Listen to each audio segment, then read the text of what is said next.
सत साहिब सतगुरुदेव की जय।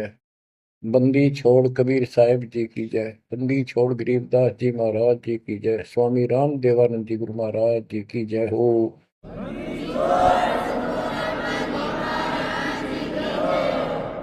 सर्व संतों की जय, सर्व भक्तों की जय, धर्मी पुरुषों की जय।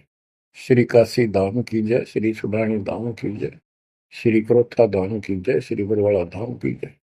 सत साहिब परम पिता परमात्मा कबीर जी की सीम कृपा से बच्चों आपको सूक्ष्म वेद का ज्ञान प्राप्त है। आप सूक्ष्म वेद बांच रहे हो, सूक्ष्म वेद सुन रहे हो, पढ़ रहे हो। ऋग यजु है श्याम अथर्व, चारों वेद चितभंगी रे। सूक्ष्म वेद बांच साहेब का, सोहंसा सतसंगी रे। सूक्ष्म वेद बांच साहेब का, सोहंसा सतसंगी रे। तीन लोक और भवन चतुर्दश, कोई नहीं सत्संगी। बच्चों ये बातें यदि आप पहले सुनते, आपको यह सब प्रमाण, ये संपूर्ण ज्ञान प्राप्त ना होता तो आपका माथा ठनका हो, आपके मन में सौ सौ दोष दास के प्रति आते। ये यूं पता नहीं क्या बकवास करता है, क्या किसी को भी ज्ञान नहीं। यही शंका आदरणीय धर्मदास साहिब जी की मन में आई थी संत जी के,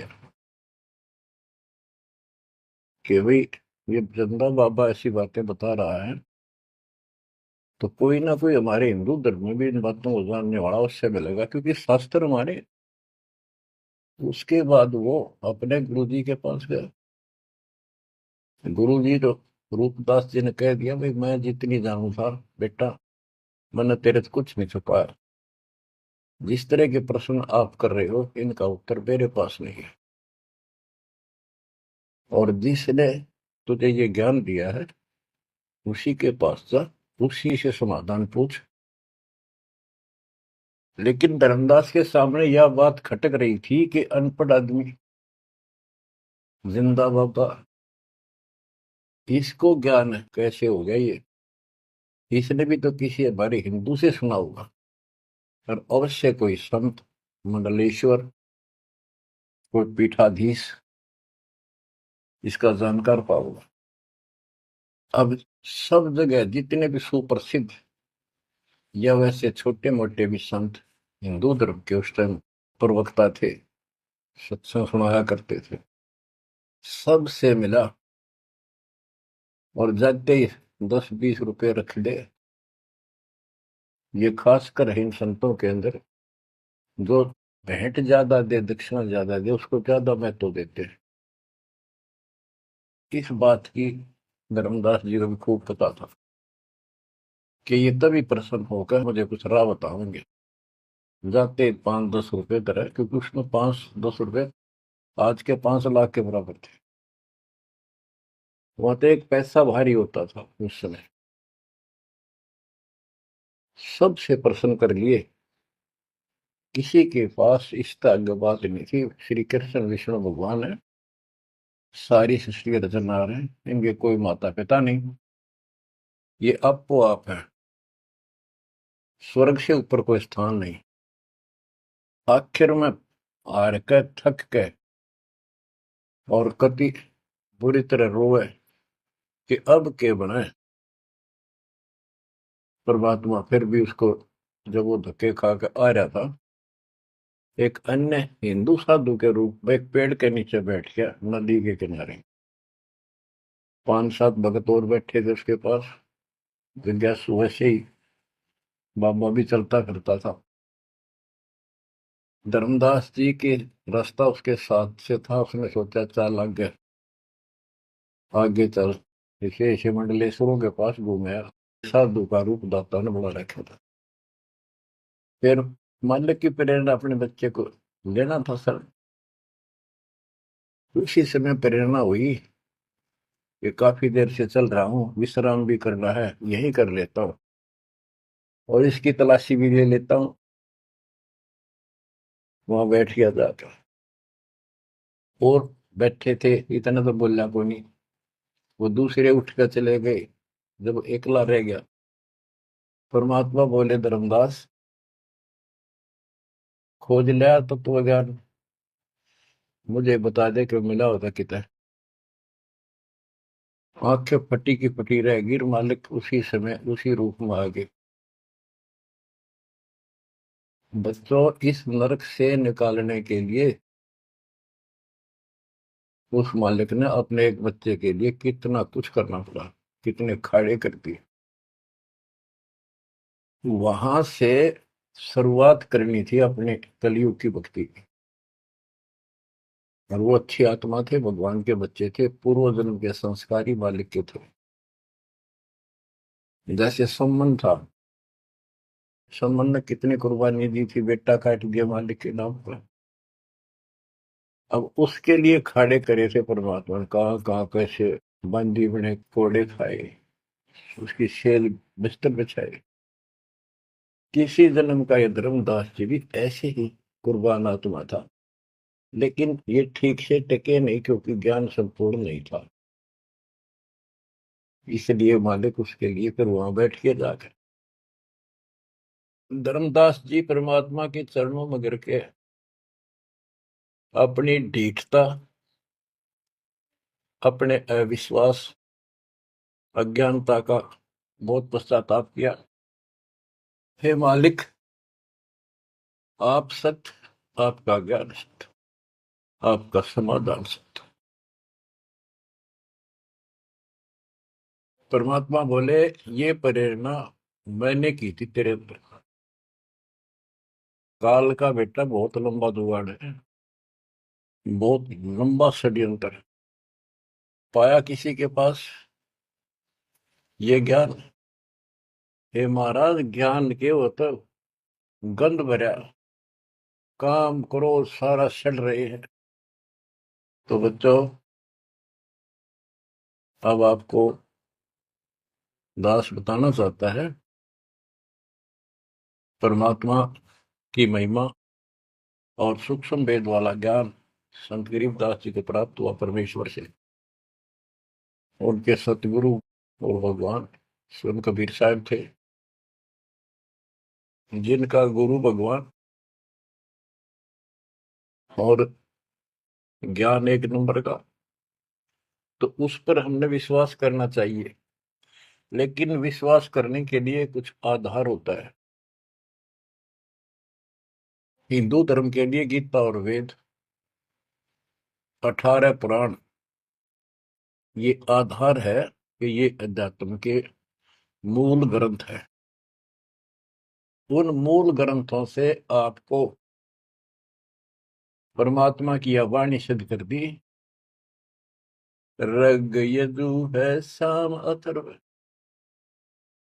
चारों वेद चित भंगी रे, सूक्ष्म वेद वाचे साहेब का, सोहन सा सतसंगी रे। तीन लोक और भवन चतुर्दश, कोई नहीं सत्संगी। क्यों? क्योंकि उनके पास ये तत्व ज्ञान नहीं।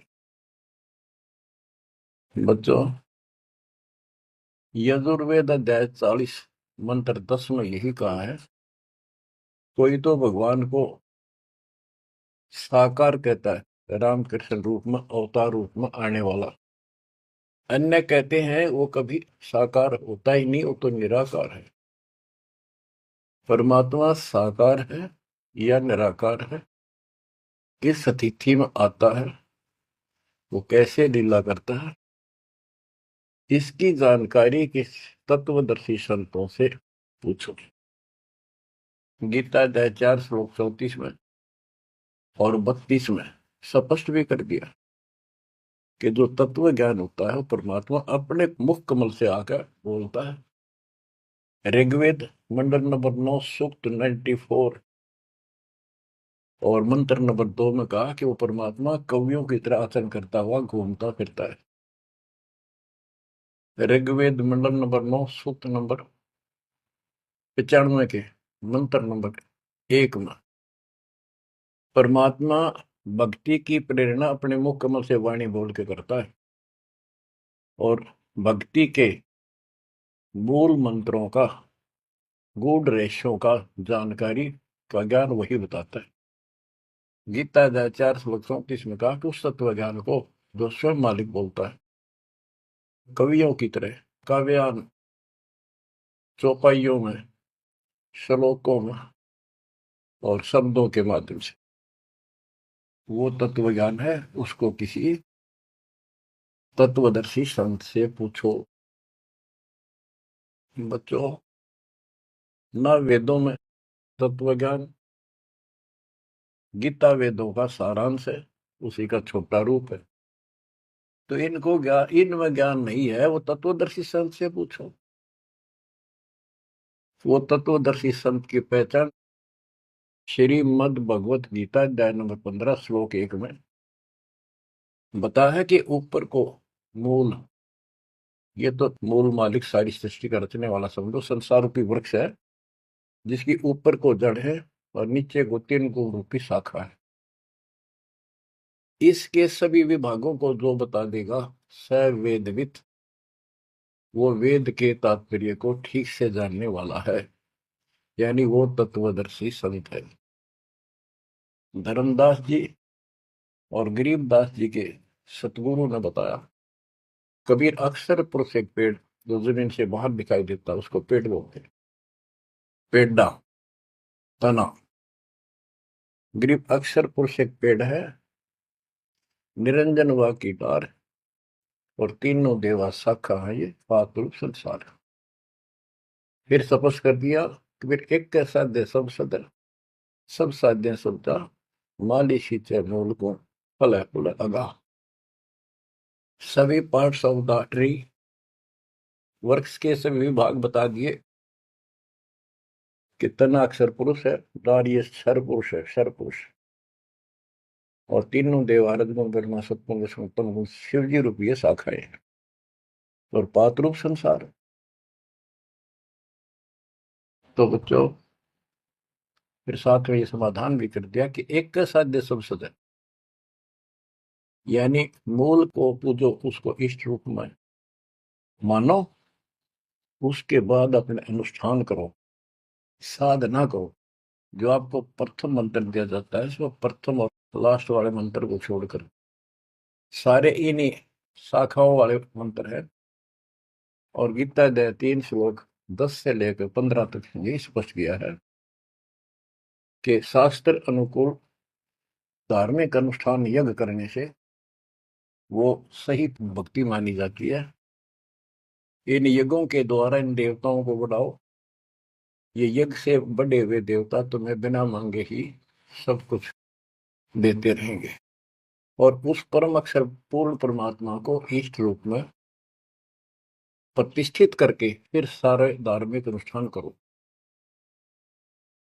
कहते हैं सब प्राणियों की उत्पत्ति अन्न से होती है, अन्न वर्षा से होता है। वर्षा शास्त्र विहित, शास्त्र में प्रमाणित धर्म कर्म यज्ञ करने से होती है। और कर्म लगाए ब्रह्म ने, क्योंकि सबके लोक माए तो काम करके खाना पड़ा, सतलोक में कोई काम नहीं था, बैठा सब फ्री मिला था। जैसे आप सतलोक आश्रमों में जाते हो, आपको सारा बना बनाया मिल रहा है, हर खाओ और भक्ति करो, सत्संग सुनो और आ जाओ। फिर बताया है कि सभी प्राणियों की उत्पत्ति अन्न से होती है, अन्न वर्षा से होता है। वर्षा शास्त्र विहित, शास्त्रों के अनुसार किए गए अनुष्ठानों से होती है, यज्ञ से होती है। और यज्ञ शास्त्र अनुकूल कर्मों से होती है। कर्म लगाए ब्रह्म ने, ब्रह्म की उत्पत्ति हुई अक्षर पुरुष से, और अक्षर पुरुष यानी अक्षर का अर्थ यहाँ पर अविनाशी है, और जहां पर प्रकरण होता है एक से अधिक, अक्षर का अर्थ ही अविनाशी होता है। लेकिन सरपुरुष अक्षर पुरुष, सरपुरुष ब्रह्म है, ये काल है 21 ब्रह्मांड का स्वरूप, अक्षर पुरुष 7वें ब्रह्मांड का स्वरूप। और फिर परम अक्षर ब्रह्म क्यों कहा, परम अक्षर पुरुष, कि वो सब का मालिक वो है। तो इस प्रकार इस आध्यात्मिक ज्ञान को समझना है, और उस परम अक्षर ब्रह्म को योगों में प्रतिष्ठित करके सारे अनुष्ठान करने चाहिए, तब सफलता हो। कबीर साहब ने बताया, कबीर एक कैसा दे सब सदे, सब साध्य समझा, माली सींचे मोल को खुलागा। पुण्यात्माओं, इससे सिद्ध हो गया कि किसी के पास भी वेदों से हटकर ज्ञान नहीं था, और वेदों में वो ज्ञान है ही नहीं जिसकी हमें जरूरत थी। इसलिए क्या रहा, अब इसके ऊपर चलेगा सत्संग शेष, संत गरीबदास जी की अमर वाणी, अथ कथनी बिना करनी का होगा। इसमें से कुछ वाणी सुनाएगा दास। जैसे आपको बताया गया कि काशी विद्यापीठ पढ़ ब्राह्मण आते थे, उनको विद्वान माना जाता था, उनकी दुकान बढ़िया चला करती थी यहाँ भोले समाज में। तो गरीबदास जी उस पढ़ाई के बारे में कहते हैं जो वो पढ़ा करते, केवल लोगों को ठगने के लिए। गरीब पढ़ना गुण ना चातुरी, यह तो बात सुगम, सत सुकृत और बंदगी, या है बात अगम। के ये गीता वेद पुराण पढ़े लिए, चतुरता दिखा दी, बड़े बड़े लेक्चर झाड़ दिए, ये तो बहुत आसान है।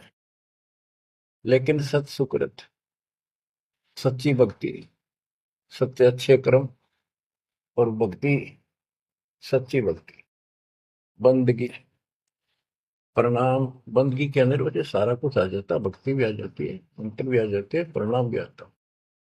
कई बार विशेष तौर पर बंदगी प्रणाम को बोलते हैं, बंदगी प्रार्थना भी कही जाती है। फिर बताते हैं कि सत्य सुकृत, अच्छे कर्म, और बंदगी, परमात्मा की स्तुति, नमस्कार, प्रणाम, भक्ति, सच्चे ढंग से पूरे गुरु से प्राप्त करके तत्व ज्ञान के आधार से करना, यह है बात अगम। ये ऊंची बात है, आगे की है, बहुत सबसे आगे की, सबसे श्रेष्ठ। गिर पड़ना गुण ना रोग है, उलझे दुनिया माही, 52 अक्षर में बंद रहे, आगे की सुध नाही। संस्कृत भाषा के 52 अक्षर बताए। इसको इसलिए सीधा अर्थ कहते हैं जो संस्कृत से सीमित है, इन ग्रंथों तक सीमित है, इनमें वो ज्ञान है नहीं। ये उलझे दुनिया में, ये 184 के चक्कर में रह गए।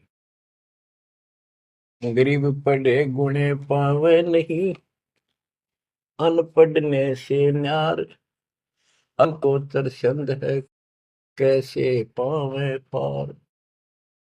कहते पढ़े गुणे पावे नहीं, अनपढ़ने से न्यार, यानी जो चतुरता दिखाने के लिए पढ़ते हैं वो कभी नहीं परमात्मा प्राप्त कर सकते, ना वो ज्ञान मिले। अनपढ़ने से न्यार, कि बिना पढ़े भी बात नहीं बने। अब जैसे आप अक्षर ज्ञान प्राप्त कर रहे हो, आप भले ही अपनी रोजी रोटी के लिए कर रहे हो, लेकिन अब इस पढ़ने से आपको अपने मूल ग्रंथ समझ में आ जाएंगे। ये सूक्ष्म वेद है, इसके अंदर जो गूढ़ रहस्य है वो अन्य वेदों से भी उत्तम और गहरे हैं। इसमें कह दिया पढ़े गुणे पावे नहीं, यह पढ़ाई है वो तो मूर्ख बनाने की। अनपढ़ने से ना, जो नहीं पढ़े वो भी दूर रहेंगे। हमारे को अक्षर ज्ञान नहीं था, इसलिए हम इन चतुर लोगों की बातों में फंसे रहे। गरीब वेद कथें चित चूक है, मन में मान मरोड़, कहने मात्र के तो पंडिता, ये होते के ढोर। कि इन वेदों के पढ़ने मात्र से कुछ भी हासिल नहीं होना, क्योंकि वो ज्ञान है ही नहीं जी। अपने को जरूरत है मोक्ष प्राप्त हो, और वो ज्ञान मालिक प्रत्येक युग में आकर बोलते हैं, पर कदर नहीं बनी। गरीब वेद कथे चित चूक है, मन में मान मरोड़, अहंकार, और कहने मात्र के तो पंडित हैं, ये हुआ तेली के ढोल, के 84 लाख योनियों में जाएंगे। अब जैसे एक बहुत ही अच्छा उदाहरण दिया संत गरीबदास जी ने, बच्चों ये गाना बजाना समय के अनुसार शब्द भी सुनाए जाते हैं, और ये कड़वी गोली भी खिलाई जाएगी, तभी ये रोग कटेगा। सारा ट्रीटमेंट कंप्लीट करना पड़ता है। अब ध्यान से सुनो। पुराने समय में तिलों से तेल निकाला जाता था। वो व्यक्ति जो काम ये करते थे उनको तेली बोलते थे। वो एक कोल्लू लगाते थे। वो कोल्लू एक मशीन होती है, जिसमें 3 4 गिरारी सी होती, मोटी मोटी भारी भारी, और उसके ऊपर एक ऐसा पात्र लगा होता है जिसमें नीचे सुराख होता है, और उसमें सरसों डाल दी, तिल डाल दिए, वो धीरे धीरे नीचे जाता रहता, कोल्लू चलता है। एक लंबा लकड़, कम से कम भी 15 20 फुट लंबा। उस कोल्लू को चलाने के लिए एक लंबा लकड़ फंसा के, और उस लकड़ को पाट बोलो हमें, लाट पाट, उसको बैल से चलाया जाता था। और वो बैल उस लकड़ की जितनी लंबाई होती है उसके वही सर्कल में घूमना होता था उसको। वो सर्कल होता था, उसके एक सर्कल में घूमता था, सेम कति फिक्स्ड होता था उसका डायमीटर। उसी परिधि में वो बैल घूमता रहता था, और उधर से कोल्लू चलने से तेल निकलता। उस कोल्लू को चलाने के लिए एक बैल का प्रयोग किया जाता था।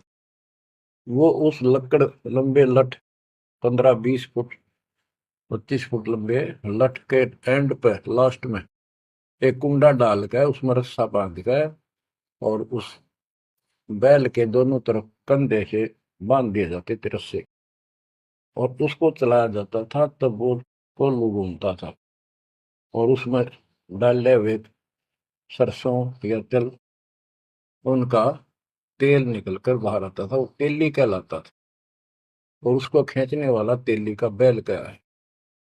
उस बैल के आंखों पर पट्टी बांध दिया करते थे, और एक आदमी उसके पीछे होकर 2 3 बार उसका लठ मारता जोर के, और वो बहुत तेज चलता। तो फिर उसको ये भय हो जाता कि लठाड़ा तेरे पीछे पीछे है। वो अपने आप स्पीड में रहता था, और इस तरह वो सारा दिन चलता था। बीच में थोड़ी बहुत देर पानी पिला दिया, चारा खिला दिया, फिर जोड़ दिया जाता। तो उसका केवल सीमित दायरा था, उससे 12 कदम भी नहीं जा सकता था वो। अब इसके ऊपर ये कुछ वाणियां आपको समझाने के लिए बताना पड़ा। इतना गजब का ज्ञान दिया इसने, 100 का 100 सत्य है। गरीब वेद कथे चित चूक है, मन में मान मरोड़, कहने मात्र के तो पिंडता, ये हो तेली के डो। ये अगले जन्म में तेली के बैल बनेंगे। एक तो उदाहरण ये दिया है कि वो साधना ठीक नहीं करते तो शुद्ध नहीं हो जाएगा। फिर पीछे तू पशुआ की जय, गद्दा बैल बनाई, ये 56 भोग कहाँ मन भोरे, कहीं कुरड़ी चरने जाई। इस वाणी का तो ये अर्थ है। अब इसके ऊपर आगे देखो। गरीब आंख बंद है दिखे नहीं, चल मारो मार, तेली के तो बैल को घर ही कोस हजार, के आंख बांध दी बैल की और उधरता चालो मारो मार, वो स्पीड पे चलता रहता। उस तेली के बैल को उस सर्कल के अंदर ही सारा दिन, एक महीने में 50,000 कोस एक महीने में तय कर देता, यानी एक कोस 3 किलोमीटर, यानी 1.5 लाख किलोमीटर वो एक महीने में पूरे कर देता। उसमें चल चल के इतना सफर तय कर लेता, रहता वही ठेगा, एक कदम उससे बाहर नहीं जाता। बच्चों ये स्पिरिचुअल लेक्चर है या आध्यात्मिक घंटी दे रहा हूं आपकी स्कूल की। इसको ऐसे समझाने से आपके अंतःकरण में योगदान रचेगा। एक क्या होता था पहले, जैसे फसल होती थी गेहूं चने, इनको अलग करने के लिए भूस से एक गाटा जोड़ा जाता था, गाटा। उसके बीच में एक लठ गाड़ के मोटा था, उसका रस्सा बांध के फिर 5 7 10 पशु, जिसमें भैंस गाय काटड़ा काटड़ी ऐसे शरीर में बांध दिए जाते थे, और बीच में लठ गाड़ दिया, उसके चारों तरफ वो भूस डाल देते थे, चने या गेहूं। क्योंकि दास ने देखा है हम किसान के गर्जनों था, इसलिए 90% बच्चे किसान वालों को पता नहीं, जो शहर में रहते हैं, वो भूसे कैसे निकलता था, जिसकी ये वाणी जिस बारे बोली है। अब तो मशीनों से निकल जाता है, कट कट कट कट 1 घंटे में। पहले महीना महीना लगे रहा करते। दास का जन्म ऐसे समय में दिया दाता ने जब वो 5505 निकट आ रहा था, और वो पिछला प्रोसेस सारा पता है जो एक वाणी में बोला गया है। दास को समझने में आसानी रही, आपको समझाने में आसानी होगी। तो उसको हम तो गाटा बोला करते, गाटा जोड़ रखे है। वो सारे पशु एक लाइन में चलते रहते, चारों तरफ घूमते थे, जैसे तेली का बैल घुमा करता। ये उस फसल को काटने के लिए उनके पैरों के नीचे वो फसल कट जाती, छोटा छोटा तूड़ा भूस बन जाता। फिर उससे गेहूं चने अलग कर लेते और भूस अलग हो जाता। उसको गाटा बोला करे। और पलवल साइड इधर फरीदाबाद साइड में उसको धाए बोलते थे, धाए। धाए यानी पशुओं का एक समूह, एक से एक गले का रस्सा बांध दिया जाता था। वो बाहर नहीं जा सकते, अंदर आ नहीं सकते, क्योंकि एक दूसरे को धक्का नहीं दे सकते। वो एक लाइन में चलते थे चारों तरफ सर्कल में। अब इसको इन अज्ञानी गुरुओं के ऊपर सेट किया है दाता संत गरीबदास जी ने इस वाणी को। गरीब दाएं जुड़ी अज्ञान की, गह घाटा ठोर, एक पेड़ चाले नहीं, काट बड़ी बड़ी खोर। के जैसे वो पशुओं के द्वारा धाय जोड़ के घुमाई जाती है, और वहीं घूम रहे होते, उससे अलग एक कदम नहीं जा सकते। तो जितने भी ये संत हैं, इन्होंने अपने अपने चेले बांध रखे, अपने अज्ञान वाले लटके। गुरु बनकर बैठ गया और उसको पशु बांध रखे, पशु की तरह। वो इस जन्म मरण के चक्कर में यही गाटा गा रहे हैं, यही दाएं चल रही है उनकी। एक पेड़ चाले नहीं, और कड है बड़ी बड़ी खोर। खोर मैंने बड़े बड़े कदम रखे, तेजी से चलना, पाथे डंडे लगे होंगे। तो ये सारे जितने भी चेले हैं, उनके जितने गुरु हैं, उनके जितने शिष्य हैं, उनको तो धाए बताई ये गाटा, और इस जन्म मरण के चक्कर को एक ये सर्कल बताया कि इसी में ये घूम रहे हैं। एक कदम इस तरह बाहर नहीं जा पाए। जाना सतलोक है। जैसे किसी ने सफर करना है तो कदम जितने रखेगा मंजिल की ओर होते हैं, ठीक रास्ते पर। और ये वहीं बांध रखे स्वार्थवश जिसने पशुओं को, वो तो उस सर्कल में घूम सके, उस तो बाहर जा ही नहीं सकता। गरीब दाएं जुड़ी अज्ञान की, गह घाटा ठोरी, एक पेड़ चाले नहीं, काट बड़ी बड़ी खोर। गरीबदास जी ने कहा है, कोई है रे परले पार का, जो भेद कहे झनकार का। वारई गोरख वारई दत्त, यानी ये सब वार ध्रुव प्रहलाद अर्थ, वार ही सारे, ब्रह्मा भी वार, ये भी वार, सारे ब्रह्मा विष्णु महेश यही पर, दुर्वासा वार, ये गह गाटा ठोर। ओए होए। गरीब चार वेद सठ शास्त्र, पढ़े 18 पुराण, सतगुरु पूरा मिला नहीं, पंडित हो सी सवान। ओह,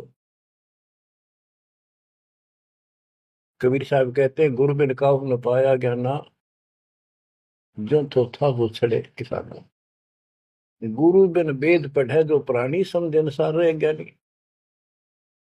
बच्चों, एक तो होती है मान बढ़ाई, अहंकार, और एक सच्चाई जो होती है वह मान बढ़ाई नहीं कहलाती। जैसे दास कह रहा है, और जब आपको भी समझ आ गई है, स्पष्ट होगा, आपको पता लग गया है कि गुरु बिन वेद पढ़े जो प्राणी, समझे ना सार रहे अज्ञानी। वेद पढ़े पर वेद न जाने, ये वाचे पुराण 18, और पत्थर की पूजा करे। भूल गए सिद्धिदारा, श्राद्ध निकलवावे, पितर पुजवावे। क्या इन्हें वेद पढ़े? क्या इनको गुरु मिला? जय सतगुरु की संगत करते, ये सकल कर्म कट जाए। ये कोई झंझट नहीं करना पड़ता। अमरपुरी पर आसल होते सतलोक में, जहाँ कोई कष्ट नहीं, जहाँ दुख ना चाहे। तो दास ये कहे कि या तो भगवान कबीर साहब मेरे गुरु भगवान और गरीबदास, और चौथा दास, इनके अतिरिक्त, वर्तमान में दास के अतिरिक्त विश्व में किसी के पास ना वेद ज्ञान, ना गीता ज्ञान, ना कुरान और बाइबल ज्ञान, किसी को किसी प्रकार का ठीक ज्ञान नहीं। इसको कोई कहे यह मान बढ़ाई करता है, उसकी अपनी समझ है, अपनी सोच है, लेकिन यह 100% सच्चाई है। जैसे 2000 के नोट पर, या 1000 के नोट पर, 500 के नोट पर यह लिखा है कि मैं धारक को 500 रुपये देने का वायदा करता हूं, तो क्या उसने मान बढ़ाई कर रखी है कि ये नोट अपनी बढ़ाई करता है, छाती पे लिखवा रहा है? वो सच्चाई है, वो लिखना भी जरूरी है। तो दास को ये बताना भी आवश्यक है कि दास के अतिरिक्त विश्व में किसी के पास ज्यादा तम ज्ञान नहीं है। ना वेद ज्ञान ठीक है, ना गीता ज्ञान ठीक है, ना पुराणों को जानते, ना पुराण वाले कुरान को ठीक से सुनते, नहीं बाइबल वाले बाइबल को ठीक से। गरीब चार वेद सठ शास्त्र, पढ़े 18 पुराण, सतगुरु पूरा मिला नहीं, पंडित हो शीशवान। गरीब चार वेद सठ शास्त्र, पढ़े 18 बोध, खसम बांझ के होत है, पर बेटा नाही गोद। एक अजब गजब उदाहरण दिया है कि इन 4 वेद और 18 पुराणों को पढ़ने से तो ऐसी दशा है, ये दिखे पंडित गुरु शिष्य दोनों हैं, गुरु भी हैं, उनके शिष्यों की कमी नहीं, लेकिन बांध स्त्री का संतान नहीं होती, उसका पति भी होता है। इसी प्रकार इनके गुरु भी है, ये शिष्य भी है, इनमें भक्ति रूपी लाल बनेगा नहीं। बच्चों, एक एक बात टके कह नहीं सकता, लाख टके की है, अरब टके की। गरीब भावे 100 करोड़ गीता पढ़ो, 100 करोड़ भागवत, बिना सतनाम व्यर्थ है, बचे काल न मौत। गिरिव घृत अग्नि में डालकर पंडित कर है होम, सुरो वासना जात है क्या करत है होम। गिरिव सुमरण सेवा बंद की, सब कोई जानत खूब, बिन सतगुर क्यों पाइए, कबीर से महबूब। ओए होए। के ये पंडित लोग हवन करते हैं, इसका क्या लाभ है कि देवताओं तक इसकी वासना जाती है, स्मेल, गुड स्मेल जाती है, और जिसके वश होकर वो हमें यहाँ राहत देते हैं। तो ये तो हमें सिर्फ हमारी इस भक्ति में एक सहयोगी है, एक आइटम है हवन यज्ञ। हमने पांचों करनी पड़ेंगी तब ज्यादा लाभ होता है। किसी रोग का ट्रीटमेंट पूरा ही करने से बात होगी।